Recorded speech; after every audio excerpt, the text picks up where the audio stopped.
Hello, आप सभी का स्वागत है आज के इस डिस्कशन सेशन में। और आज हम बात करेंगे ब्रायोफाइट और टेरिडोफाइट्स का जो कंबाइंड टेस्ट रखा गया था उसके स्टार्टिंग के क्वेश्चन नंबर 1 से लेके 30 तक का ये वीडियो रहेगा। तो चलिए स्टार्ट करते हैं वन बाय वन करके। तो पहले क्वेश्चन की बात करते हैं अपन, वेल डेवलप्ड हाइड्रॉइड्स एंड लेप्टॉइड्स अकरिंग। देखो, हाइड्रॉइड्स और लेप्टॉइड्स जो वर्ड हैं ये एक्चुअल में वास्कुलर जो फिनोमेना होता है कि जो पौधों के अंदर, प्लांट बॉडी के अंदर जो जाइलम और फ्लोएम के जो वर्क होते हैं उनके बराबर काम करने वाली कुछ प्रिमिटिव स्ट्रक्चर्स हैं, उनके लिए हाइड्रॉइड और लेप्टॉइड वर्ड यूज होता है। जैसे हाइड्रॉइड की बात करें तो ये जाइलम के बराबर की स्ट्रक्चर्स होती हैं और लेप्टॉइड्स हैं वो फ्लोएम जैसा काम करते हैं। आपको ध्यान देना है कि हाइड्रॉइड जाइलम नहीं होता है और लेप्टॉइड जो सेल्स होती हैं वो फ्लोएम होती नहीं है, उनके जैसा काम करती हैं, स्ट्रक्चर नहीं है, एनालोगस हैं। काम के हिसाब से देखेंगे तो हायर प्लांट्स के अंदर जो वर्क जाइलम करता है वो हाइड्रॉइड्स करते हैं और फ्लोएम के बराबर का जो वर्क है वो लेप्टॉइड्स करते हैं। ठीक है, तो हमें ये बताना है कि हमारे जो ऑप्शंस दिए हुए हैं उनमें से किस में हमें वेल डेवलप्ड कंडीशन है कि हाइड्रॉइड्स और लेप्टॉइड्स देखने को मिलते हैं। तो इसका करेक्ट आंसर स्फैग्नम है। जो हायर ब्रायोफाइट्स हैं उन हायर ब्रायोफाइट्स के अंदर जैसे एक्सिस डेवलप हो जाती है ना, कि जो मेन बॉडी है उसके अंदर हमें एक्सिस मिलती है और एक्सिस के ऊपर लीफ लाइक स्ट्रक्चर्स होती है। तो वहाँ पे जो सप्लाई होती है उस सप्लाई के अंदर, क्योंकि वॉस्कुलर टिश्यू तो टेरिडोफाइट में आता है, तो टेरिडोफाइट में तो अभी है नहीं क्योंकि ब्रायोफाइट का मैटर है, लेकिन जो ज़्यादा विकसित जो ग्रुप्स हैं वहाँ के मेंबर्स का जो बॉडी है वो इरेक्ट हो गया है और उनके एक्सिस के अंदर हमें ऐसे फंक्शन मिलते हैं। और अगर हम एक्सिस की भी बात करेंगे तो वहाँ एक्चुअल में जो पार्ट है उसको हम डिवाइड कर सकते हैं कि सबसे बाहर का पार्ट तो अपन कॉर्टेक्स बोलते हैं, उसके अंदर अगर हम आएंगे तो उसको अपन बोलते हैं हेड्रॉन, और सबसे अंदर का जो भाग होता है उसको अपन बोलेंगे मेडुला। तो हाइड्रॉइड और लेप्टॉइड का जो कनेक्शन है वो एक्चुअल में हाइड्रोम से है, कि जो कंडक्टिंग जो फंक्शन होता है कि संवहन से जुड़ा हुआ जो काम है वो हाइड्रोम करता है, यानी कि हाइड्रॉइड्स और लेप्टॉइड्स हाइड्रोम का हिस्सा होते हैं। और इन हायर ब्रायोफाइट्स के अंदर जो हाइड्रोम का सेक्शन है या हाइड्रोम वाला जो भाग जो कि हाइड्रॉइड लेप्टॉइड्स है ना इनसे मिलके बना है और जाइलम फ्लोएम जैसा काम करता है, वहाँ की सेल्स थोड़ी सी बड़ी होती हैं और इलोंगेटेड सेल्स होते हैं, साइज बड़ा होता है, उनको हम बोलते हैं प्रोसेनकाइमा। हिंदी में जो दीर्घ उत्तक नाम होता है ना वो इनके लिए होता है। तो प्रोसेनकाइमेटस सेल्स होती हैं जो बाकी से थोड़ा बड़ा हो जाते हैं और वो कुछ सेल जाइलम जैसा काम करते हैं उनको हाइड्रॉइड बोलते हैं और कुछ फ्लोएम जैसा काम करते हैं उनको लेप्टॉइड बोलते हैं। तो ऐसे हम चीज़ों को ध्यान दें तो आगे भी ऐसा कोई क्वेश्चन या इनसे मिलता जुलता हो तो हम आराम से कर सकते हैं। ओके, नेक्स्ट वन क्वेश्चन की बात करते हैं, क्वेश्चन नंबर 2 कि एन एम्फीफ्लोइक साइफोनोस्टील। देखो, साइफोनोस्टील उसको बोलते हैं जिसके सेंटर के अंदर कैनाल होती है, यानी कि अंदर से वो खोखला होता है, साइफन जैसा कि खोखली नली जैसा। और एम्फी का मतलब होता है दोनों साइड, ये किसी भी चीज़ के दोनों साइड अगर कोई भी मैटर होता है तो एम्फी वर्ड होता है। और फ्लोइक का मतलब है कि फ्लोएम। तो ऐसा हमें सिस्टम चाहिए जहाँ जाइलम तो बीच में हो और जाइलम के बाहर भी फ्लोएम हो और जाइलम के अंदर भी फ्लोएम हो। तो एम्फीफ्लोइक कंडीशन होगी और जाइलम बीच में होगा। और साथ में देखना है ओवरलैपिंग लीफ गैप्स, क्योंकि मैन एक्सिस से जब पत्तियां निकलती हैं तो उन पत्तियों में भी वास्कुलर सप्लाई जाती है और पत्तियों में वास्कुलर सप्लाई जाएगी तो वो मैन एक्सिस से कट के जाती है, तो उसमें गैप्स बन जाएंगे। तो जितनी ज़्यादा पत्तियां लगी होंगी जो मैन स्टील होता है उसके अंदर उतने ज़्यादा गैप्स बन जाएंगे। तो ये जो स्ट्रक्चर है इस स्ट्रक्चर को हम क्या बोलेंगे, जैसे एक पार्ट इतना हो गया है ना, ऐसे दूसरा पार्ट आप यहाँ पे ऐसे लेंगे तो ऐसे, और सिंगल जो पार्ट है उसके अंदर बीच में जाइलम है और उसके दोनों साइड में फ्लोएम है ऐसा। तो पर्टिकुलर जो स्टिलर सिस्टम के टाइप्स हैं वहां से ये क्वेश्चन पूछा हुआ है। तो एम्फीफ्लोइक साइफोनो स्टील और विद ओवरलैपिंग लीफ गैप्स अगर हम देखेंगे तो वहाँ पे छोटे छोटे ये पार्ट्स बनेंगे, इनको हम डिक्टियो स्टील बोलते हैं, ठीक है। इसके बाद में जो दूसरे वर्ड दिए हुए हैं, एक्टिनो स्टील के अंदर जो जाइलम है वो स्टार की तरह होता है, तारे जैसा होता है, स्टार सेप्ट। ऐसे ही प्लेक्टो स्टील की बात करेंगे तो वहाँ पे जो वास्कुलर टिश्यू है वो प्लेट्स के रूप में मिलेगा, और सोलेनो के अंदर ये कंडीशन जो होती है वो एक्टोफ्लोइक होती है। तो एम्फी नहीं होता है, केवल एक्टोफ्लोइक होती है। तो साइफोनो स्टील चाहिए थी और एम्फीफ्लोइक चाहिए थी, तो करेक्ट जो वर्ड होता है इसके लिए दैट इज डिक्टियो स्टील। ओके, इसके बाद में नेक्स्ट क्वेश्चन की बात करते हैं। Vessels occur in the root and rhizomes of.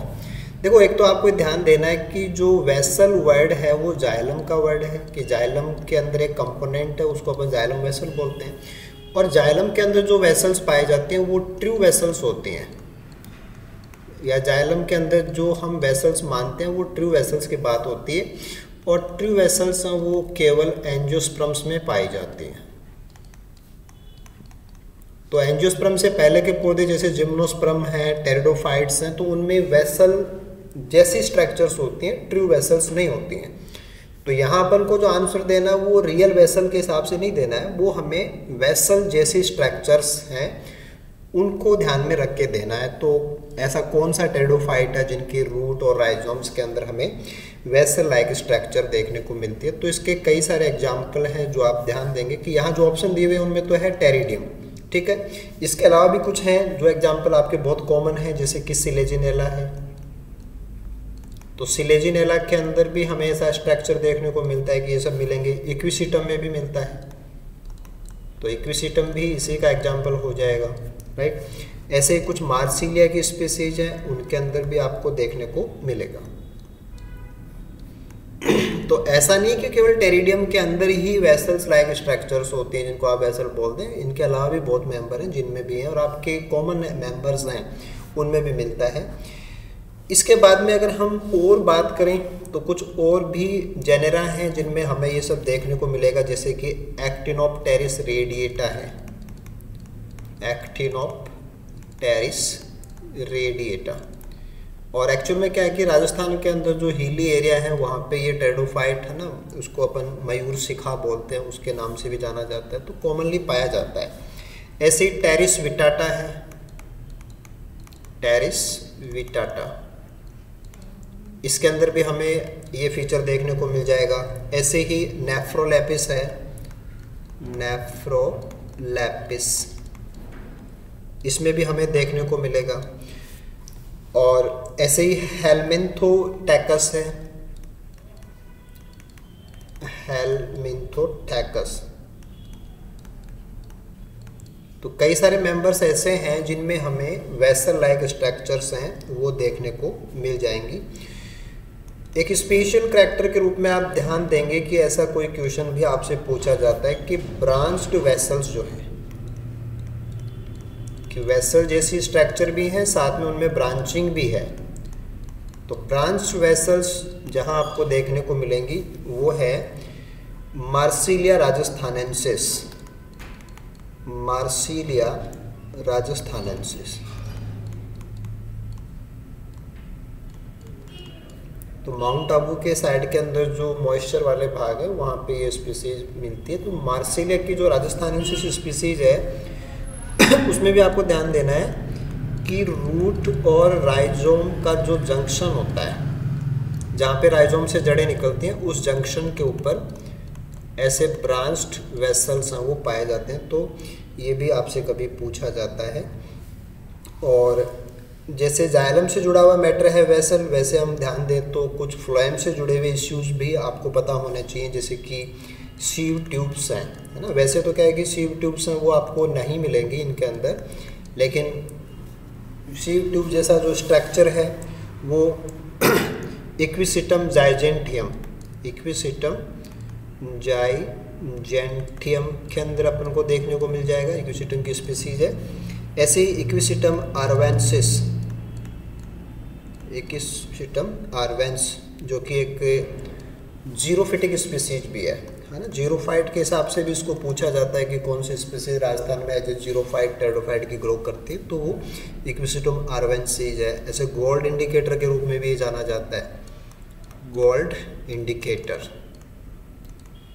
तो बहुत सारी यूनिक चीज़ें हैं वो इस पैरामीटर से जुड़ी हुई हैं, और इस क्वेश्चन के अंदर बहुत सारी चीज़ें अपन ले सकते हैं। ऐसे अपन ध्यान दें तो सीव प्लेट जो हैं, ये जो सीव ट्यूब सेल्स होते हैं उनके जो किनारे होते हैं जिनमें कि परफोरेशन या छिद्रण पाया जाता है, उसको अपन सीव प्लेट बोलते हैं। तो मार्सिलिया की जो स्पीसीज है, मार्सिलिया माइन्यूटा, उसमें हमें सीव प्लेट्स देखने को मिलती हैं। तो एक स्पेशल करैक्टर है कि जैसे टेरिडोफाइट्स हैं तो बहुत ही प्रिमिटिव लैंड प्लांट्स में काउंट होते हैं, लेकिन उनके करैक्टर्स ऐसे हैं जो कि एंजियोस्पर्म से रिजेंबल करते हैं। तो कौन सा एग्जाम्पल किस चीज़ को लेकर खास है, ये हमारे लिए बहुत इंपॉर्टेंट हो जाता है कि कंपटीशन एग्जाम में ये चीज़ें बहुत वैल्यू रखती हैं। ओके, नेक्स्ट क्वेश्चन पे आते हैं। ये था कि in which of the following vegetative reproduction by formation of gemmae takes place. तो जो वेजिटेटिव रिप्रोडक्शन का एक तरीका होता है कि जैसे मार्केंशिया में अपन पढ़ते हैं कि जेमा बनते हैं, वैसे यहाँ पे जो क्वेश्चन है वो टेरिडोफाइट से पूछा हुआ है कि एडियंटम दिया हुआ है, सिरेटोप्टेरिस दिया हुआ है, साइलोटम न्यूडम दिया हुआ है और सेबवीना, अपन को 4 ऑप्शन दिए हुए हैं। तो एक्चुअल में जो वेजिटेटिव रिप्रोडक्शन है वो ज़्यादा कॉमन नहीं होता है टेरिडोफाइट्स में, ब्रायोफाइट्स में तो ज़्यादा कॉमन होता है, और हिपेटिकोप्सिडा के मेंबर्स के अंदर, मार्केंशिया के अंदर हम गैमा ये सब बहुत ईजिली समझते हैं। लेकिन टेरिडोफाइट्स के एंगल से बात की जाए तो हमारा जो आंसर है कि साइलोटम न्यूडम जो स्पीसीज होती है उसके अंदर हमें जेमे हैं वो देखने को मिलेंगे, और ये एक्चुअल में ओवॉइड स्ट्रक्चर होती हैं, अंडाकार है ना, ओवॉइड स्ट्रक्चर है, मल्टी सेलुलर स्ट्रक्चर होती हैं। चाहे मार्केंशिया के होंगे तो वो भी मल्टी सेलुलर होते हैं, और ये कहाँ मिलेंगे अपन को, या तो ये राइजोम पे लगे होते हैं, या दूसरा इनका जो पोर्शन है कि जो प्रोथैलस होता है ना, कि जब मेल और फीमेल प्रोथैलस बनते हैं तो प्रोथैलस के ऊपर भी जो जेमा है वो बन सकते हैं। तो वेजिटेटिव रिप्रोडक्शन के रूप में एक प्रोपेग्यूल बने जो फर्दर मल्टीप्लिकेशन का रोल प्ले करता हो, तो उससे जेमा अपन काउंट करते हैं। और साइलोटम न्यूडम इसका एक एग्जाम्पल है कि हमें टेरिडोफाइट्स के अंदर साइलोटम न्यूडम के अंदर राइजोम और प्रोथैलस के ऊपर देखने को मिलते हैं। ओके, नेक्स्ट क्वेश्चन पे आइए, और ये काफ़ी अच्छा एक कंपैरेटिव क्वेश्चन है कि jacket of neck of archegonia, कि जैसे आर्चिगोनियम जो होता है वो फीमेल गैमेटेंजियम है और उसमें नेक होता है, और नेक के चारों तरफ कवरिंग जो होती है उसको अपन नेक का जैकेट बोलते हैं। तो नेक की जो सराउंडिंग होती है उसको अपन नेक जैकेट बोलेंगे, और वहाँ पे कितनी सेल्स होती हैं, है ना, कंसिस्ट ऑफ कितनी सेल्स है, उसको लेकर के क्वेश्चन पूछा हुआ है। जैसे कि मार्केंशियलीज में कितने हैं, जंजर मेनेलीज में कितने होते हैं, कैलोब्रायल्स में कितने होते हैं। तो कंपैरेटिव है कि हमें अलग अलग जो ग्रुप्स हैं, है ना, ब्रायोफाइट्स के जो अलग अलग ग्रुप्स हैं उनमें हमें पता होना चाहिए कि ये कितने हैं। तो देखो मार्केंशिया, एक एक मेंबर अगर आपको ध्यान हो तो आप आइडिया लगा सकते हैं। जैसे कि आप रिक्शिया मार्केंशिया लेंगे तो यहाँ पे 6 कतारें होती हैं। क्वेश्चन थोड़ा सा गलत है कि कंसिस्ट ऑफ, यहाँ पे सेल्स दिया हुआ है, सेल्स नहीं आएगा, कतार होती है ना, सेल्स की कतार होती हैं। और ऐसे ही अगर नेक कैनाल सेल की बात करेंगे तो वो यहाँ पे 8 होती हैं। तो कोई क्वेश्चन ऐसा भी पूछा जा सकता है। जैसे जंजर मेरियल्स की बात करेंगे तो उसे एग्जाम्पल होता है अपने पास पोरेला। तो अगर आपने पोरेला पढ़ा है तो आप पोरेला के फीचर्स जानते हैं, तो आप बता देंगे कि वहाँ पे 5 कतारें होती हैं। और नेक कैनाल सेल्स की जो संख्या है वो वहाँ पर भी कितनी होती है, 8 होती है। अगर हम कैलोब्रायल्स की बात करेंगे तो कैलोब्रायल्स के अंदर जैसे आप हैप्लोमीट्रियम एग्जाम्पल ले सकते हैं, हैप्लोमीट्रियम, और यहाँ पे जो कतारें हैं वो केवल 4 ही होती हैं, 4 रोज। और नेक कैनाल सेल हैं वो बहुत लंबी नेक होती है, इसलिए इनकी संख्या वो 16 से लेके 40 तक हो सकती है। तो एक तो कैलोब्रायल्स हैं वो नेक कैनाल सेल्स का नंबर बहुत ज़्यादा, वहाँ से इंपॉर्टेंट हो जाता है। अभी जो क्वेश्चन पूछा हुआ वो तो जैकेट में कितने कतार हैं। जैसे अपन आर्चिगोनिया बनाते हैं तो उसको अपन ऐसे दिखाते हैं, है ना, ये नेक है, ये वेंटर अपन दिखाते हैं, और नेक के चारों तरफ कतार होती है, सेल्स की कवरिंग होती है। कि नेक चारों तरफ से घिरी होती है। अगर हम इसका क्रॉस सेक्शन काट के देखें तो बीच में अपन को नेक मिलेगी और यहाँ ये सेल्स होते हैं जो कि पूरी लंबाई में कतार की तरह लगी रहती हैं। तो अलग अलग ग्रुप्स में इन कतार का नंबर अलग है, जैसे 6 भी हैं, 5 भी हैं, 4 भी हैं। तो नेक को चारों तरफ से कवर करने वाली जो सेल्स हैं, जो कि जैकेट होता है, उनकी कतारें होती हैं, ना कि सेल्स होती हैं। तो थोड़ा सा क्वेश्चन में मिस्टेक रहा हुआ है, लेकिन आंसर है वो कवरिंग कितने पंक्तियों में हो रही है वहाँ से देना पड़ रहा है। तो करेक्ट आंसर विल बी मार्केंसिया वाले के अंदर 6 हैं, जंजर लेबिन्स में 5 हैं और कैलोब्रायस के अंदर 4 ही होती हैं। ओके, नेक्स्ट क्वेश्चन पे आते हैं कि बेसल इलेक्टर फोर, है ना। एक तो इलेक्टर्स होते हैं, एक है इलेक्टर फोर। तो इलेक्टर फोर उसको बोलते हैं जहाँ पे बहुत सारे इलेक्टर्स हैं वो जुड़े हुए होते हैं, इलेक्टर फोर। और ये भी कहाँ का मैटर है, इन द कैप्सूल ऑफ पेलिया। तो पेलिया का जो स्पोरोफाइट होता है, क्योंकि जो स्पोरोफाइट होता है ना उसका हिस्सा होता है फुट सीटा एंड कैप्सूल, और कैप्सूल फर्टाइल भाग होता है और कैप्सूल के अंदर ही बनते हैं स्पोर्स और इलेक्टर्स, जो कि नॉर्मली आप पढ़ते हैं। लेकिन यहाँ पे स्पेशल चीज़ है, वो है इलेक्ट्रोफोर, कि ऐसी स्ट्रक्चर जो इलेक्ट्रस को बियर करती है, जिसके ऊपर इलेक्ट्रस वो जुड़े हुए होते हैं, दैट इज़ इलेक्ट्रोफोर।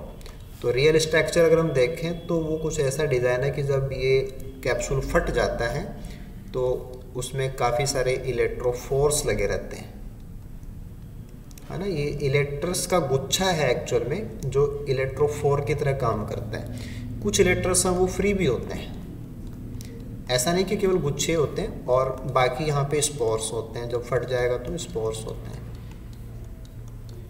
तो एक यूनिक कंडीशन है कि बाकी जगह पे इलेक्टर, स्यूडो इलेक्टर वो सब मिलते हैं, लेकिन अपन बात करें तो इलेक्ट्रस का जो गुच्छा है वो एक इलेक्ट्रोफोर के रूप में काम करता हो, ऐसा हमें कहाँ मिलेगा, पेलिया में मिलता है। और क्वेश्चन ये है कि ये इलेक्ट्रोफोर डेवलप कहाँ से होता है। तो इसका सही आंसर है कि जो स्पोरोजिनस सेल्स हैं उन्हीं से बनता है। स्पोरोजिनस सेल से ही देखो स्पोर भी उसी से बनते हैं, स्पोर मदर सेल उसी से बनती हैं, और स्पोर मदर सेल से बाद में स्पोर बनते हैं। और दूसरी साइड के अंदर जो इलेक्टर्स हैं वो भी उसी से बनते हैं ना, इलेक्टर मदर सेल होती हैं, उससे इलेक्टर बनते हैं। तो दोनों ही प्रकार के टिश्यूज हैं, एक फर्टाइल है और एक स्ट्राइल है, दोनों स्पोरोजेनस टिश्यू से ही बनते हैं। लेकिन इलेक्ट्रोफोर का जो कनेक्शन है वो स्ट्राइल, क्योंकि जो इलेक्ट्रो हैं वो स्ट्राइल होते हैं, रिप्रोडक्टिव स्ट्रक्चर नहीं है, वो स्पोर्स के डिस्पर्सन में सहायक होते हैं, उनको फैलाने में सहायक होते हैं। तो answer will be sterile sporogenous cell. Elater mother cell से तो इलेक्टर बनता है, जो कि हम यहाँ बता रहे हैं, इलेक्टर मदर सेल से इलेक्टर बनता है, तो ये नहीं होगा। फर्टाइल से स्पोर्स बनेंगे, तो उससे इलेक्टर का कनेक्शन नहीं है। एम्पिथीशियम जो होती है वो अंदर की परत होती है, उससे नहीं बनता है। ये स्पोर जो वॉल लेयर्स होते हैं उसमें काउंट होता है एम्पिथीशियम, तो वॉल लेयर की बात नहीं है। वॉल से अंदर जो मास होता है वो स्पोरोजेनस मास होता है, उससे होता है, तो वॉल लेयर्स का कनेक्शन नहीं है। ओके, नेक्स्ट क्वेश्चन पे आइए। और ये था कि नॉन कोलुमिलेट स्पीसीज ऑफ नोटोथिलस। तो एक तो जैसे अपन एंथोसिरोस पढ़ते हैं, तो एंथोसिरोस का जो स्पोरोफाइट होता है, उस स्पोरोफाइट के अंदर कोलुमेला पाया जाता है। और कोलुमेला एक उत्तक की तरह लगा रहता है, जो बीच में एक कॉलम जैसी स्ट्रक्चर होती है, वो स्ट्राइल नेचर का होता है ना, कि सपोर्ट जैसा काम करता है। तो एंथोसिरोस और नोटोथिलस, है ना, ये टैक्सोनॉमिकली सिमिलर ग्रुप से ही बिलोंग करते हैं। और इनमें कोलुमेला का पाया जाना एक जनरल कैरेक्टर है कि स्ट्राइल टिश्यू इनके स्पोरोफाइट का हिस्सा होता है। लेकिन हमें तो ये बताना है कि नोटोथिलस की कौन सी स्पीसीज ऐसी है जिसमें कोलुमेला नहीं पाया जाता। तो इसका राइट आंसर है नोटोथिलस लेवेरी। बाकी जो स्पीसीज हैं उनके अंदर कोलुमेला पाया जाता है, लेकिन इसमें नहीं पाया जाता है। इसके अलावा एक स्पीसीज और आप ध्यान देंगे, वो है नोटोथिलस चौधरी। तो इसके अंदर भी कोलुमेला है वो नहीं पाया जाएगा। तो बहुत सारी स्पीसीज में तो कॉमनली जैसे एंथोसिरोस में है, नोटोथिलस में है, एंथोसिरोटॉप्सिडा के मेंबर्स हैं, इनमें पाया जाता है, लेकिन कुछ एक में नहीं पाया जाता। और वो यूनिक चीज़ अगर आप ये रेफरेंस बुक्स अगर आप पढ़ रहे हो, अगर आपने देखा है, तो तो वहाँ पे ये चीज़ बिल्कुल से हाईलाइट करके बताई हुई है। और आपके बहुत सारे क्वेश्चंस हैं जो एस चांद पब्लिकेशंस की बुक हैं, है ना, उनसे सीधे सीधे आते हैं। तो मैंने लास्ट वीडियो में भी आपको सजेस्ट किया था कि एक बार आप उन बुक्स को ज़रूर देखना, और ऑलमोस्ट जो मेंबर्स हैं उनके मेन फीचर जो कि 2-2, 4-4 पॉइंट्स होते हैं वो आप ज़रूर निकालना, ताकि नेक्स्ट एग्जाम में कोई भी ऐसा यूनिक पार्ट हो तो वो अपना मिस नहीं होना चाहिए। ओके, नेक्स्ट वन क्वेश्चन था कि एयर गन मैकेनिज्म स्पोर्स को फैलाने के लिए किस में पाई जाती है? तो स्पोर्स हैं वो स्पोरोफाइट और कैप्सूल के अंदर बनते हैं ना। तो कैप्सूल से स्पोर का जो डिस्पर्सन है वो एक एयर गन मैकेनिज्म की तरह हो, यानी कि एक एक्सप्लोजिव मैकेनिज्म है कि जैसे बंदूक से गोली निकलती है ना, वैसे एयर गन की तरह बौछार होती है कि एक्सप्लोजिव वे में कैप्सूल से जो स्पोर्स हैं वो निकल के बाहर फेंके जाते हैं। तो ऐसा मैकेनिज्म हमें स्फैग्नम के अंदर देखने को मिलता है। और स्फैग्नम को अगर हम बात करें तो स्फैग्नम के कैप्सूल के अंदर जो स्पोर सैक होता है वो डोम सैप्ड होता है, जिसमें कि स्पोर्स भरे रहते हैं। This is dome shaped spore sac.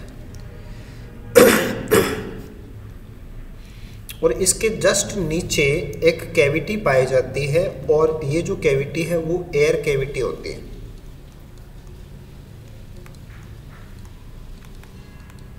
This is air cavity. तो एयर कैविटी के अंदर जो एयर है और उसकी मात्रा जब बढ़ती है तो उससे इस डोम सैप्ड स्पोर सैक के ऊपर एक प्रेशर लगता है, और उससे ये पूरा का पूरा जो गुच्छा है वो एक गन की तरह, जैसे बुलेट निकलती है ना, वैसे ये पूरा का पूरा इससे बाहर फेंका जाता है, थ्रो हो जाता है।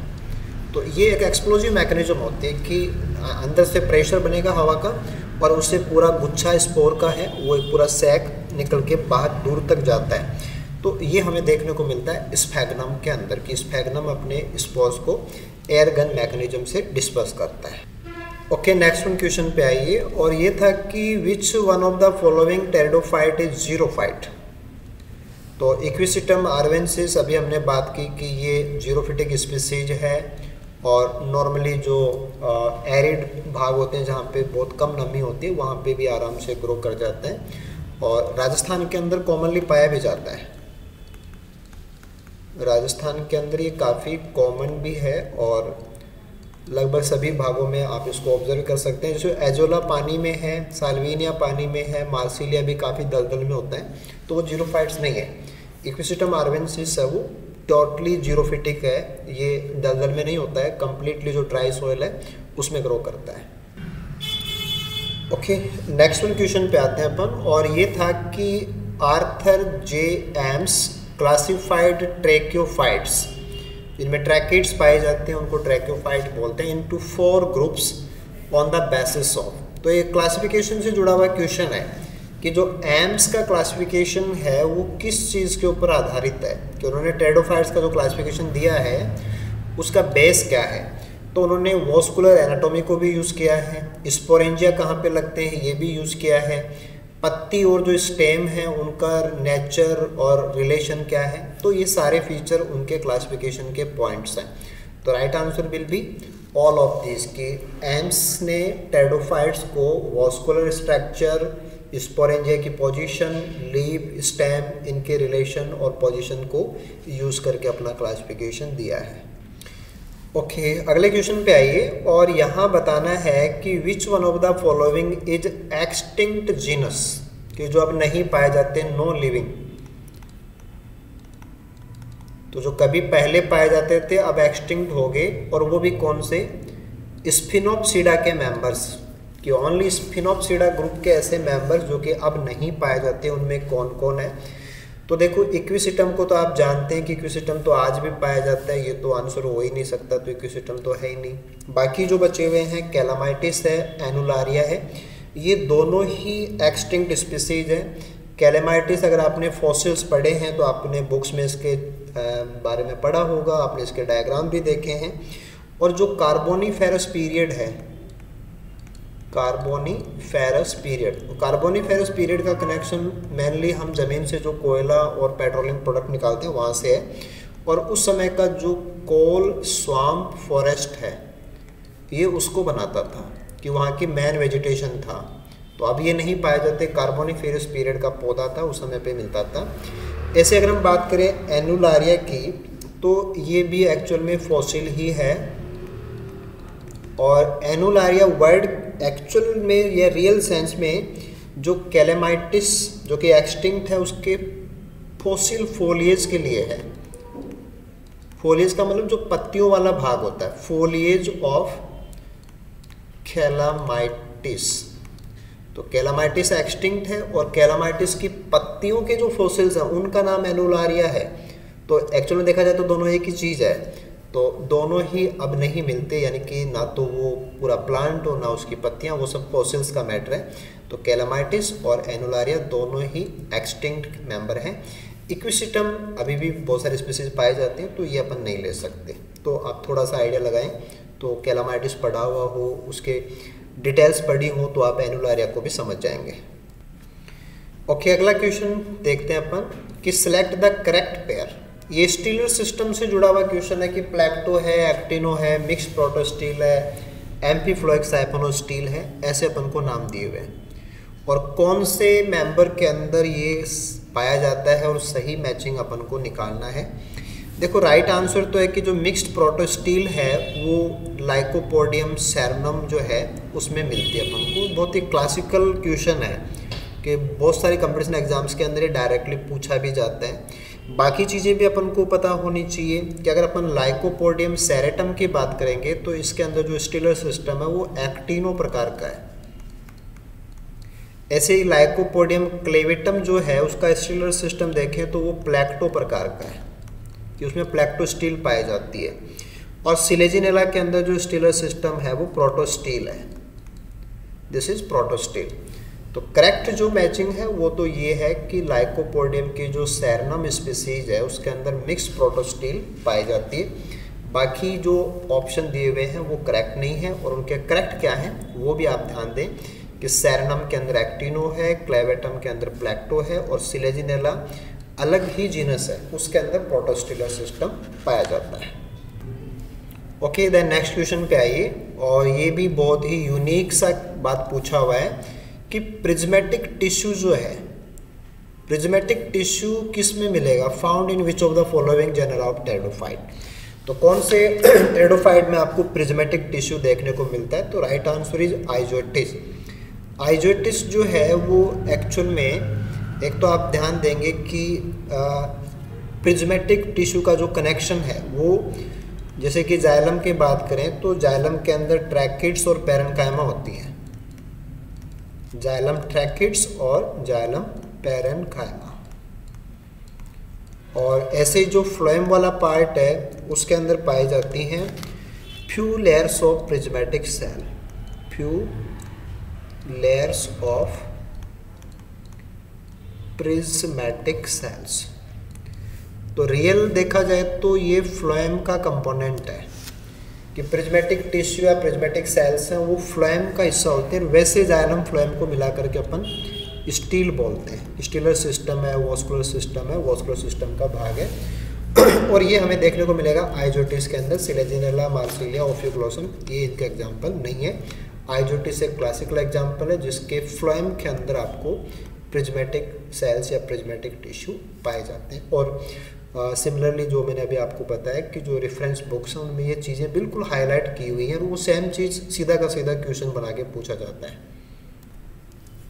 ओके, नेक्स्ट वन क्वेश्चन पे आते हैं। Question number 14। यहाँ पे स्टील का टाइप दिया हुआ है और कौन सा जीनस है जिसमें ये पाया जाता है, वो आपको करेक्ट जो मैचिंग है वो अपन को बतानी है कि कहाँ दी हुई है।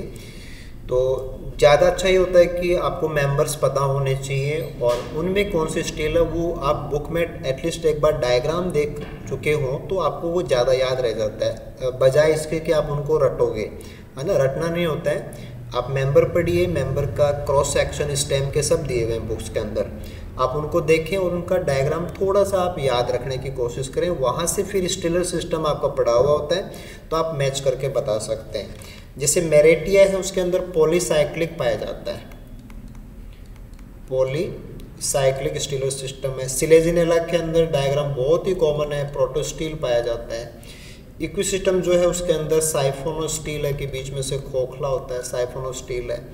टेरिस जो है उसके अंदर डिक्टियोस्टील होती है, डिक्टियोस्टील पाई जाती है। तो अब हम इनको मैच कर सकते हैं, राइट। तो प्रोटोस्टील का एग्जांपल है वो सिलेजिनेला है, तो ए में सेकंड आएगा आपके पास। साइफोनोस्टील, साइफोनोस्टील का जो एग्जांपल है वो इक्विसिस्टम है, तो बी में थर्ड आएगा। डिक्टियोस्टील का एग्जांपल है वो टेरिस है, तो सी में 4 आएगा। और पॉलीसाइक्लिक का एग्जांपल है वो मेरिटिया है, D1 हो जाएगा। तो राइट ऑप्शन फर्स्ट में आपको सारे कॉम्बिनेशन सही मिलेंगे। ओके, नेक्स्ट क्वेश्चन पे आइए। और यहाँ पूछा जा रहा है कि the living members of which family are often called living fossils. तो जिम्नोस्पर्म से भी एक क्वेश्चन आता है कि साइकस, जिंगो, इनको लिविंग फॉसिल मानते हैं, बहुत कॉमन सा क्वेश्चन है। ऐसे ये टेरिडोफाइट से पूछा हुआ है कि टेरिडोफाइट्स में कौन से टेरिडोफाइट्स को आप लिविंग फॉसिल की तरह मानते हो और वो कौन सी फैमिली से बिलोंग करते हैं। तो ये ओस्मुंडेसी जो फैमिली है उसके मेंबर्स हैं, जिसमें कि आपके ओस्मुंडा वगैरह आते हैं। तो ये क्लासिकल क्वेश्चन है कि डायरेक्टली आपको पता होना चाहिए कि इसके मेंबर्स हैं, उनके करैक्टर्स हैं, वो बहुत प्रिमिटिव करैक्टर्स हैं। इनको आप फ्लावरिंग फ्रंट्स भी बोलते हो, फ्लावरिंग फ्रंट्स के नाम से भी ये जाने जाते हैं। और लिविंग फॉसिल के अकॉर्डिंगली आपको इसमें ज़्यादा ध्यान देना है।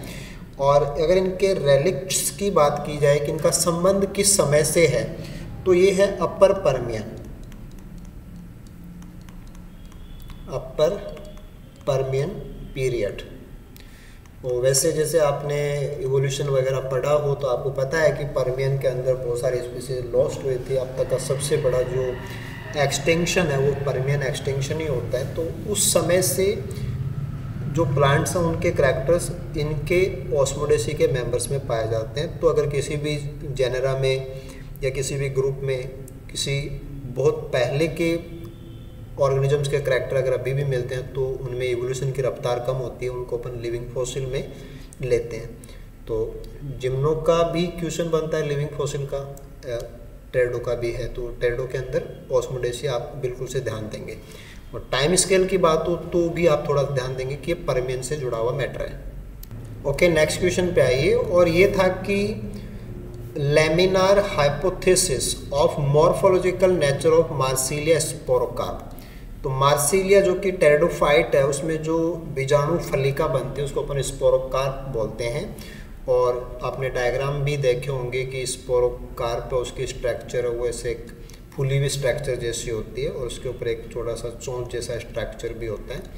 और इसके अंदर फिर स्पोर्स हैं वो सब बनते हैं, स्पोरेंजिया होते हैं। तो ये जो पूरी स्ट्रक्चर है ये दिखने में लेमिनार जैसी है। और लेमिना जो होता है वो पत्ती का पार्ट होता है कि लीफ का जो फोटोसिंथेसिस वाला जो चौड़ा भाग होता है उसको अपन लेमिना बोलते हैं। तो इसको अपन ये भी कह सकते हैं कि लीफ सेगमेंट हाइपोथेसिस, कि लेमिनार हाइपोथेसिस भी वही है और लीफ सेगमेंट हाइपोथेसिस की बीजाणु फलिका जो है वो एक्चुअल में पत्ती के एक हिस्से से विकसित हुई है ना, laminar hypothesis.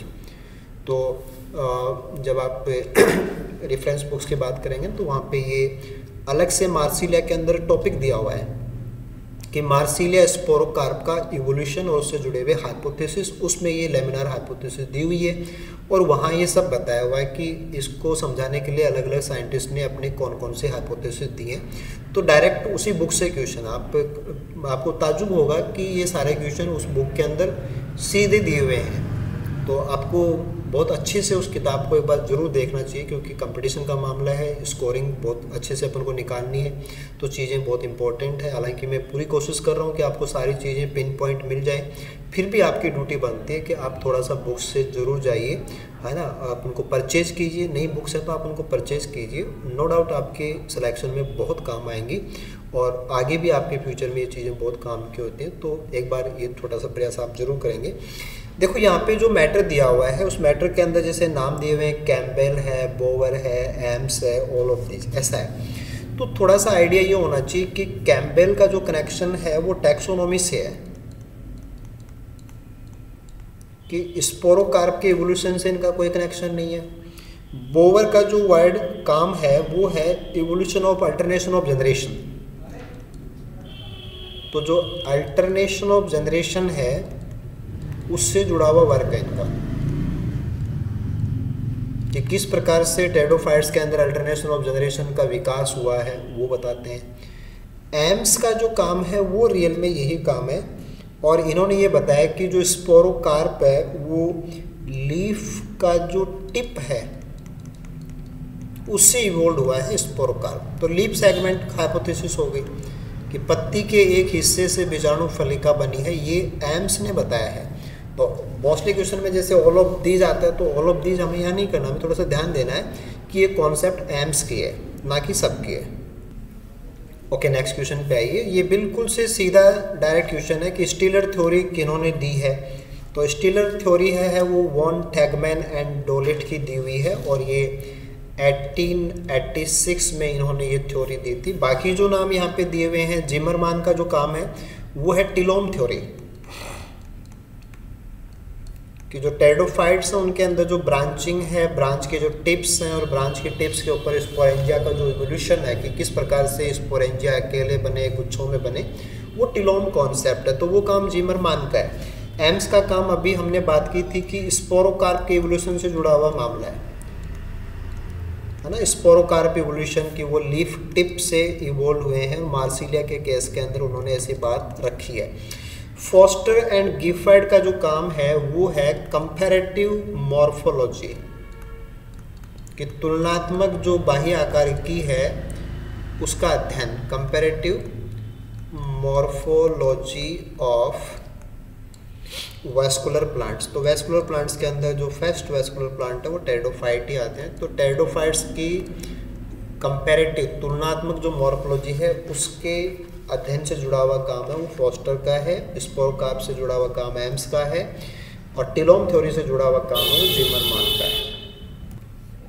Okay, next question पे आइए, और यहाँ आपको बताना है ये टिलोम थ्योरी का क्वेश्चन है, और टिलोम थ्योरी के अंदर जो टिलोम्स का इवोल्यूशन है उस इवोल्यूशन का जो डायग्राम दिया हुआ है ना, और वशिष्ठा की बुक्स में जो डायग्राम है उस डायग्राम के नीचे कैप्शन लिखा हुआ है, उसके बारे में बताया गया, वहाँ पे ये सारा समझाया गया। डायग्राम के अंदर चित्र हैं और वो चित्र इसी चीज़ को समझाते हैं कि टिलोम थ्योरी के अंतर्गत जो टिलोम का इवोल्यूशन है उस इवोल्यूशन की स्टेप्स क्या रही हुई हैं, और स्टेप्स की जो करेक्ट सीक्वेंस है वो आपसे यहाँ से पूछा गया कि the correct sequence of processes of telome theory कौन सा है। तो उसमें पहली स्टेप जो होती है वो होती है ओवरटॉपिंग, फिर प्लेनेशन, फिर सिनजेनेसिस यानी कि जब जुड़ना होता है, इसके साथ में वर्ड होता है वेबिंग, कि जाल जैसा बनना, वो भी सिनजेनेसिस और वेबिंग दोनों साथ में ही हैं। इसके बाद में रिडक्शन होता है, और फाइनली कर्वेशन है, कि जो टिलोम्स हैं वो ओवरटॉपिंग में जाते हैं, प्लेनेशन में जाते हैं, प्लेन में आते हैं, फिर फ्यूज होते हैं, फिर संख्या कम होती है, फिर वो मुड़ते हैं, तब जाके अलग अलग प्रकार के जो स्पोरेंजिएट स्ट्रक्चर्स हैं वो टेरिडोफाइट्स में इवोल्व हुए हैं, वो टिलोम थ्योरी समझाती है। तो अकेले जैसे कि आप राइनिया पढ़ते हैं तो राइनिया के अंदर अकेले टिप के ऊपर अकेली स्पोरेंजिया बनती है, बाकी के अंदर सिनेंजिया, सोरस ये सब बनते हैं। तो वो चीज़ कैसे बने उसको टिलोम थ्योरी समझाती है। उसमें स्टेप्स क्या हैं वो क्वेश्चन आपको यहाँ से बताना था। तो ऐसे डायरेक्टली क्वेश्चंस आपको वहाँ उस बुक में मिलेंगे। Okay, this is the next one question, और बहुत ही सिंपल सा क्वेश्चन है कि ब्रायोफाइट्स में हाइड्रोइड्स और लेप्टोइड्स किन के बराबर की चीज़ है। तो हाइड्रोइड्स का कनेक्शन जाइलम से है और लेप्टोइड्स का कनेक्शन फ्लोएम से है। तो right answer will be xylem and phloem respectively. Hydathode है ना, जो जल रंध्र होते हैं उनकी बात होती है, ये कुछ नहीं है, लेंटिसेल्स है ना, ये एंजियोस्पर्म्स के वर्ड है। राइजोइड्स, लीव्स ऐसा कुछ नहीं है, वेजिटेटिव ऐसा कुछ नहीं है, बाकी सब बहुत ही जीरो लेवल का क्वेश्चन है। सिर्फ आपको नाम पता होना चाहिए कि हाइड्रोइड्स, लेप्टोइड्स हैं, जाइलम फ्लोएम के बराबर की स्ट्रक्चर्स हैं जो कि एनालॉगस हैं। ज़्यादा ध्यान क्या देना है कि ये काम के हिसाब से सिमिलरिटी है, analogous. Okay, next one question पे आते हैं, और ये था कि इलोंगेशन ऑफ सीटा। जैसे ब्रायोफाइट्स का जो स्पोरोफाइट है उसके अंदर 3 भाग होते हैं। सबसे ऊपर कैप्सूल, उसके नीचे एक डंठल जैसा सीटा, और सबसे नीचे जो धंसा हुआ भाग होता है थैलस में वो फुट होता है। तो सीटा का काम होता है कि कैप्सूल को ऊपर तक धकेलना, कि जो कैप्सूल है उस कैप्सूल को लंबाई या बाहर तक उसको धक्का देना। तो एक इलोंगेटेड स्ट्रक्चर होती है, एक लंबाई में बढ़ी हुई संरचना होती है। तो क्वेश्चन भी वही पूछ रहा है कि इलोंगेशन ऑफ सीटा ऑफ ए मैच्योर कैप्सूल, कि कोई मैच्योर कैप्सूल हो उसके नीचे जो सीटा है वो काफ़ी लंबा हो जाता है, और ये केवल लीवर वर्ड्स यानी कि मार्केंशिया के हिसाब से आप आंसर दे दीजिए। तो वो किसकी वजह से होता है? तो एक्चुअल में सीटा की सेल्स होती हैं वही इलोंगेट होती हैं, कि ये सेल्स अपनी लंबाई में बढ़ जाती है तो पूरा सीटा फिर लंबा हो जाता है, और फिर कैप्सूल है वो थोड़ा बाहर तक एक्सपोज कर दिया जाता है। तो इलोंगेशन ऑफ सेल्स ऑफ सीटा इसका आंसर है। फुट की सेल्स इलोंगेट नहीं होती हैं, क्योंकि इलोंगेट जो होता है वो लंबा हो जाता है, तो फुट तो कभी लंबा होता ही नहीं, वो तो धंसा हुआ होता है, तो ये नहीं है। नंबर ऑफ सीटा की सेल्स नंबर में इंक्रीज नहीं होती, लंबाई में इंक्रीज होते हैं, इनकी इलोंगेशन होता है, तो इंक्रीज इन नंबर गलत है। और गैमेटोफिटिक नहीं है, क्योंकि ये स्पोरोफिटिक मामला है कि जो फुट सीटा कैप्सूल स्पोरोफाइट है वो स्पोरोफिटिक बॉडी को रिप्रेजेंट करता है। ओके, बहुत ही सिंपल सा क्वेश्चन है कि एंथोसिरोस का दूसरा नाम क्या है? तो इसको अपन हॉर्न वाइट के नाम से भी जानते हैं, ठीक है। स्टोन वाइट है वो एल्गी से जुड़ा हुआ शब्द है, कि जो कारा है उसको अपन स्टोन वाइट बोलते हैं। लीवर वाइट जैसे कि मार्केंसिया, रिक्सिया, ये सब लीवर वाइट्स में आते हैं। रिक्सिया, मार्केंसिया जो कि हिपेटोकॉप्सिडा के मेंबर्स हैं वो लीवर वाइट्स हैं। क्विल वाइट, क्विल का मतलब पंख होता है, और पंख जैसा वाइट है ना, क्विल वाइट, ये नाम आइजोटिस का है। तो प्रिज्मेटिक टिश्यू है, सेकेंडरी ग्रोथ है, कई सारे स्पेशल कैरेक्टर्स हैं वो आइजोटिस के हैं। यहाँ पे क्विल वाइट के नाम से भी पूछा जा सकता है, लेकिन अभी तो अपन को एंथोसिरोस पूछा है, तो एंथोसिरोस का नाम क्या है? Horn white. ओके, अगले क्वेश्चन पे आते हैं कि arrange the following bryophytes in order of their increasing complexity of sporophyte. तो स्पोरोफाइट्स की जो जटिलता है उसके बढ़ते हुए क्रम में हमें अरेंज करना है।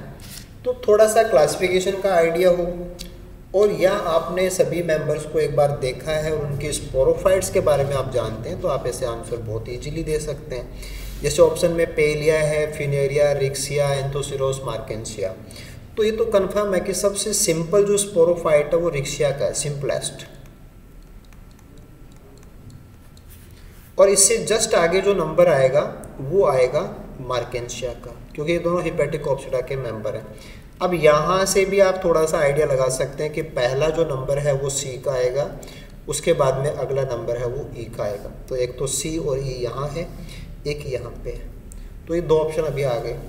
इसके बाद में जो नेक्स्ट आपको देखना है कि जस्ट इनसे और ज़्यादा थोड़ा सा कॉम्प्लेक्स स्ट्रक्चर है वो पेलिया में है, फिनेरिया में है, या एंथोसिरोस में है।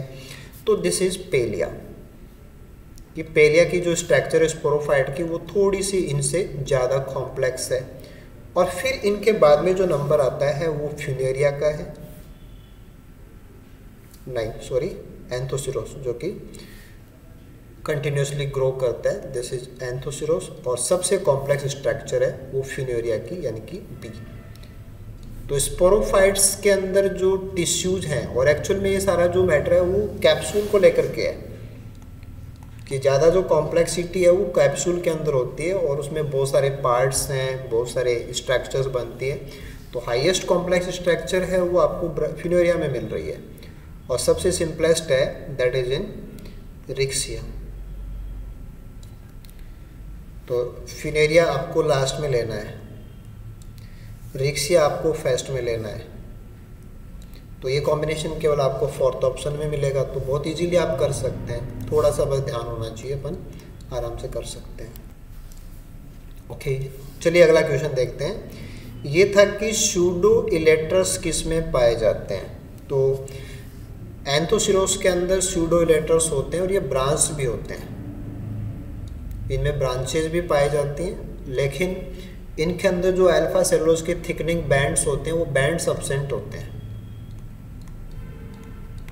अगर आप रिक्सिया के लेटर्स की बात करेंगे तो वो ऐसे टैपर्ड स्ट्रक्चर्स हैं, और उनके अंदर अल्फा सेलुलोज के बैंड्स होते हैं जो कि हाइग्रोस्कोपिक होते हैं, उनकी वजह से ये फैलते और सिकुड़ते हैं। तो ये जैसे मार्केंसिया का मैटर है, तो ट्रू जो इलेक्ट्रस होते हैं उनके अंदर अल्फा सेलुलोज के थिकनिंग बैंड्स पाए जाते हैं, लेकिन जो एंथोसिरोस के इलेक्ट्रस हैं वो स्यूडो इलेक्ट्रस हैं, उनके अंदर ये थिकनिंग बैंड्स एब्सेंट होते हैं, इसीलिए काम नहीं करते तो हम उनको स्यूडो बोलते हैं। दिखने को इलेक्टर जैसे होते हैं बट काम नहीं करेंगे तो हम बोलेंगे उनको स्यूडो इलेक्टर। तो एंथोसिरोस के अंदर आपको मिलेगा। रिक्शा के अंदर इलेक्ट्रस हैं वो एब्सेंट होते हैं। मार्किंसिया के इलेक्ट्रा भी आपने यहाँ पे देखे ही हैं। और पेलिया के अंदर इलेक्ट्रस भी होते हैं और इलेक्ट्रोफोर भी होता है, जो आपने अभी एक थोड़ी देर पहले क्वेश्चन समझा था कि इलेक्ट्रोफोर भी है और इलेक्ट्रस भी है, तो वो अपने आप में यूनिक क्वेश्चन बन जाता है। तो इलेक्ट्रस है या नहीं, किस में है किस में नहीं, और किस में स्यूडो वाले हैं, किस में ब्रांच वाले हैं, किस में इलेक्ट्रोफोर है, अपने आप में एक यूनिक सेक्शन है। बार बार यहाँ से क्वेश्चन आ सकते हैं, आप इन चीज़ों को ध्यान से कवर कीजिए। ओके, नेक्स्ट क्वेश्चन पे आइए। ये था कि पार्ट ऑफ मोस कैप्सूल विच फंडामेंटली रेगुलेट स्पोर डिस्पर्सन। तो कैप्सूल के अंदर जो स्पोर्स बनते हैं, जैसे कैप्सूल अपन दिखाए हैं, और कैप्सूल में जो स्पोर्स बनते हैं ना, जैसे यहाँ पे जो स्पोर्स बनते हैं, तो उनका जो डिस्पर्सन है उसको कंट्रोल करने के लिए कौन सी स्ट्रक्चर काम करती है। तो यहाँ पे जो ऑप्शन दिए हुए हैं, जैसे कि पेरिस्टोम है, ओपरकुलम है, डायफ्राम है, कोलुमेला है, ऐसे नाम दिए हुए हैं। ये सारे स्टाइल चीज़ें हैं ना, स्पोर से सीधा कनेक्शन नहीं है इनका किसी का भी। पेरिस्टोम टीथ की बात करें तो जो कैप्सूल की जो ओपनिंग होती है, इस कैप्सूल की ओपनिंग के ऊपर ये कुछ टीथ लाइक स्ट्रक्चर्स पाए जाते हैं।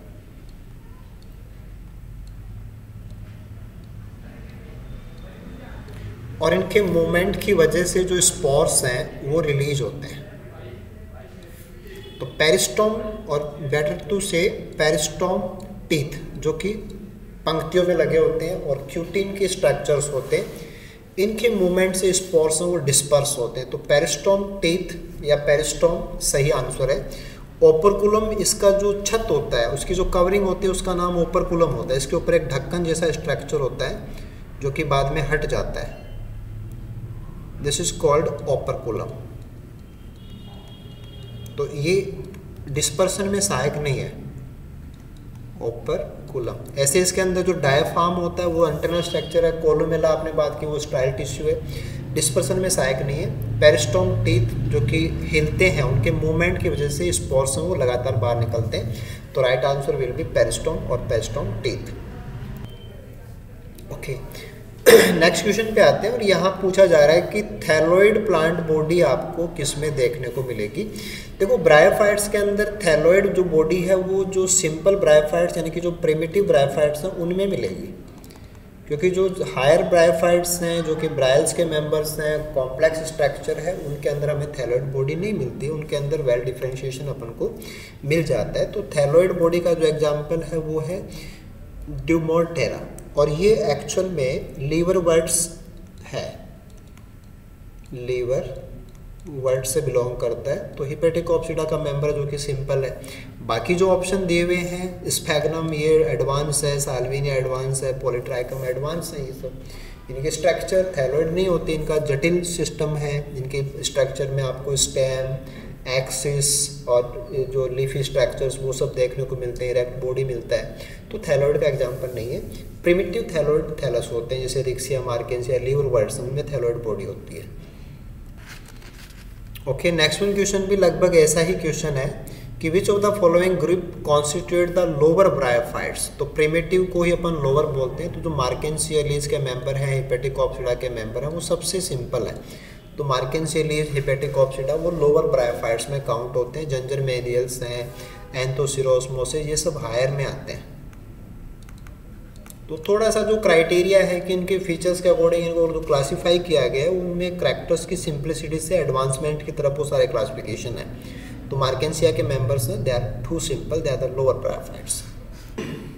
अगले क्वेश्चन पे आते हैं। और यहाँ पूछा जा रहा है कि the number of neck canal cell, कि जो आर्चिगोनियम की जो नेक होती है, उस नेक के अंदर जो कैनाल होती है, उस कैनाल के अंदर जो सेल्स होते हैं उनका नंबर कितना है। और ये भी फ्रंट्स के अंदर, यानी कि जो हायर मेंबर्स हैं जो कि फ्रंट्स के रूप में काउंट होते हैं, उनके आर्चिगोनिया के नेक कैनाल सेल में कितनी सेल्स पाई जाती है। तो राइट आंसर विल बी 1, कि उनके अंदर केवल एक नेक कैनाल सेल है वो पाई जाती है। नेक्स्ट वन क्वेश्चन पे आते हैं अपन, और ये था कि विच of the following is a free floating. एक तो पानी के ऊपर बिल्कुल से फ्री से तैरता हो और जड़ें नहीं होनी चाहिए, रूटलेस। तो अगर हम बात करें कि एजोला है, तो एजोला में रूट्स पाई जाती हैं, ये फ्री फ्लोटिंग तो है लेकिन इसमें जड़ें पाई जाती हैं। स्फैग्नम जो है, स्फैग्नम फ्री फ्लोटिंग नहीं है, नो फ्री फ्लोटिंग। तो वो तो जहाँ पे बहुत ज़्यादा दलदल होता है उसमें होता है, तैरता नहीं है पौधा, तो फ्री फ्लोटिंग का कोई मतलब नहीं है। रूट्स इसमें पाई भी जाती हैं, रूट्स भी प्रेजेंट होती हैं, तो इसमें दोनों ही करैक्टर नहीं है। साल्विनिया जो है वो फ्री फ्लोटिंग का एग्जाम्पल भी है, और इसमें ट्रू रूट्स अब्सेंट होती हैं, ट्रू रूट्स अब्सेंट, और उसकी जगह पे राइजोइड्स पाता है, राइजोइड्स वो मिलते हैं। तो राइट आंसर तो यही होगा। अगर हम पिल्लुलारिया की बात करें तो इसको अपन पिलवर्ट के नाम से भी जानते हैं, और इसमें जड़ें पाई जाती हैं, रूट्स प्रेजेंट, और ये फ्री फ्लोटिंग भी नहीं है, नो फ्री फ्लोटिंग। तो थोड़ा सा हैबिट का पता हो कि कौन सा टेरिडोफाइट है, वो किस प्रकार का उसका थैलस है, कैसे आवास में पाया जाता है, क्या उसके जनरल मॉर्फोलॉजिकल करैक्टर्स हैं, तो अपन इन चीज़ों का ध्यान दें तो आराम से ऐसे क्वेश्चन कर सकते हैं। और अगर बिल्कुल से सही सी बात अपन करें तो ऐसा है कि अगर आपने एक अच्छी बुक देखी है, पढ़ी है, तो बहुत सारी चीज़ें तो हमें बुक्स में डायग्राम्स हैं, मॉर्फोलॉजी के डायग्राम्स हैं, तो डायग्राम से लगभग आधा काम तो आपका वैसे ही हो जाता है। तो एक बार ज़रूर से आपको कोशिश करनी है बुक्स की। ठीक है, इसके बाद में अगला क्वेश्चन करते हैं अपन, और ये क्वेश्चन नंबर 29 जो था उसमें आपको बताना है कि select the heterosporous pteridophytes using the codes given below. तो टेरिडोफाइट दो प्रकार के होते हैं, एक होमोस्पोरस भी होते हैं जिनमें दोनों स्पोर एक जैसे, यानी कि डिफ्रेंशिएशन नहीं होता है, हेटेरो के अंदर मेल और फीमेल यानी कि माइक्रो और मेगास्पोर बनते हैं ना, माइक्रोस्पोरेंजिया मेगास्पोरेंजिया। तो केवल हेटेरोस्पोरस अपन को बताने कि हेटेरोस्पोरस कौन कौन से हैं। तो अच्छा क्वेश्चन है, और जो मेंबर्स हैं वो भी रूटीन मेंबर्स नहीं है, और 2020 के एग्ज़ाम में आपसे पूछा हुआ है। तो अगर हम बात करें तो इसके अंदर पिल्लुलारिया के अंदर हेटेरो कंडीशन है, स्टाइलिस के अंदर हेटेरो कंडीशन है, प्लेटिजोमा के अंदर हेटेरो कंडीशन है, और रेगन नेरिडियम के अंदर हेटेरो कंडीशन है। बाकी जो बच गए हमारे मैक्रोमीट्रियम, इसके अंदर होमोस्पोरस कंडीशन पाई जाती है, और फाइलेटिस के अंदर भी होमोस्पोरस कंडीशन पाई जाती है। तो ए होगा अपना, बी होगा, सी होगा और ई होगा। तो ए, बी, सी और ई आएंगे, तो राइट ऑप्शन 4 रह जाएगा, ए, बी, सी, ई। तो अब हम बात करते हैं आज के डिस्कशन क्लास के आखिरी क्वेश्चन का, नंबर 30, कि in pteridophytes the overlapping leaf gap, कि बहुत सारे अगर लीफ गैप हो, राइट, और इन ए सोलेनोस्टील, कि सोलेनोस्टील जिसके अंदर बहुत सारे लीफ गैप हो, तो उससे जो स्ट्रक्चर बनती है उसको अपन क्या बोलते हैं। तो सोलेनो का मतलब एक खोखली, और अभी अपने स्टार्टिंग में क्वेश्चन किया भी था कि बहुत सारे लीफ गैप होंगे तो हमारा जो स्टील है उसके छोटे छोटे टुकड़े हो जाएंगे, कि बीच में तो गैप बन जाएंगे, बाकी जो मेन स्टील है उसके छोटे छोटे टुकड़े हो जाएंगे, और जहाँ आपने गैप दिखाया वो लीफ गैप है, लीफ ट्रेस है। तो मेन जो स्टील है उसके टुकड़े हो गए, और ये जो पार्ट है इसको अपन बोलते हैं डिक्टियोस्टील। तो जिनमें काफ़ी ज़्यादा पत्तियां होती हैं, डेंस पत्तियां होती हैं, तो उनमें सप्लाई है वो पत्तियों को चली जाती है, कि मेन सप्लाई है वो लीव्स में जाती है। तो लीफ गैप कई सारे बनेंगे तो उसमें स्टील के टुकड़े हो जाते हैं, और ये सिंगल टुकड़ा है वो मेरिस्टील कहलाता है, और ये पूरा जो स्ट्रक्चर है जिसको अपन डिक्टियोस्टील बोलते हैं। तो प्लेक्टो में जैसे प्लेट्स बनती हैं, एम्फीफ्लोएक में दोनों तरफ फ्लोएम हो लेकिन उसमें गैप नहीं होते, हैप्लो के अंदर सिंगल स्टील होती है, हैप्लो का मतलब वन स्टील, सिंगल स्टील का मतलब होता है। तो वो कोई टाइप नहीं है, वो तो नंबर का मैटर है। तो ऐसा सोलेनो स्टील जो बीच में से खोखला हो, यानी कि यहाँ पे पित्त है, और एम्फीफ्लोइक साइफोन स्टिल है, लेकिन उसमें बहुत सारे गैप हैं, तो उसको अपन बोलते हैं डिक्टियो स्टिल। तो ये हमने बात की आज के हमारे ब्रायोफाइट और टेरिडोफाइट्स के जो टेस्ट के क्वेश्चन थे, उसमें पहले 30 क्वेश्चंस की हमने बात की, और ये जो सारे क्वेश्चंस हैं वो आरपीसी के लास्ट पेपर से रहे हुए क्वेश्चंस हैं। आपने नोटिस किया होगा कि तकरीबन 30% क्वेश्चन आप मान सकते हैं वो सरल थे, या वो बहुत ज़्यादा सरल थे, जो ऑलमोस्ट हर किसी को बीएससी की बुक्स में भी उनके आंसर मिल जाएंगे।